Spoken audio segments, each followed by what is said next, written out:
So let me think about one of our other points up there, unanticipated events. You talked about speed and you talked about change. We talked about the fact that a partnership is a collaboration. It's sharing activities. So you think about it, if there is an unanticipated event that occurs, whether it's a regulatory challenge, a change in the competitive landscape, or change in the perspective of one of the partners to the venture, the question is, how do you navigate through that? And we see too many unanticipated events result in the joint venture effectively heading south because the venture is not able to adapt to the change.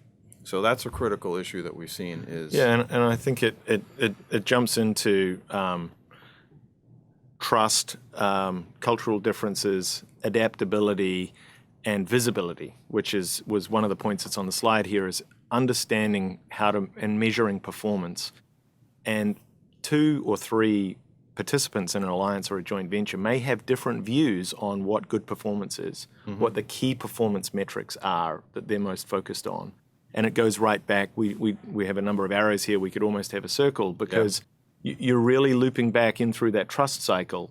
But understanding how you're going to monitor and manage performance is critical. And having some level of consistency and having an awareness of what those key points are for the different stakeholders or participants is really important. And having someone inside that venture or alliance that can provide that information It's critical. is a key element. You know, Nigel, just as important, I think, is you have to think about your exit, right? You have to think about what are the conditions upon which you want to dissolve the arrangement, plan for the escape hatch, you know, come to an agreement about how you handle things like jointly developed intellectual property, who's going to own it at the end of the joint venture, who's going to have a perpetual license, how's it going to split up, who's going to incur the liquidation costs, et cetera.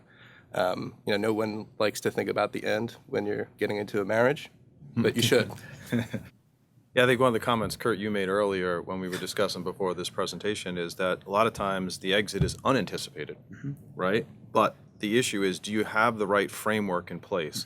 Do you have the trust with your counterparty that you can work through that solution? So that's a mutually beneficial outcome. Correct. No matter if you plan for it, plan for the exit, but it's really not going to come out. It's going to look something different than what you planned for. right. Yeah. Well, back to common understanding and purpose, alignment of objectives.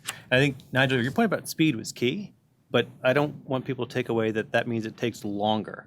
It means you just need to do some things differently up front because you can get speed to market, speed to outcomes faster with alliances because an acquisition and control investment may take more time on a lot of these factors as well. It does in an emerging market for sure. Yep.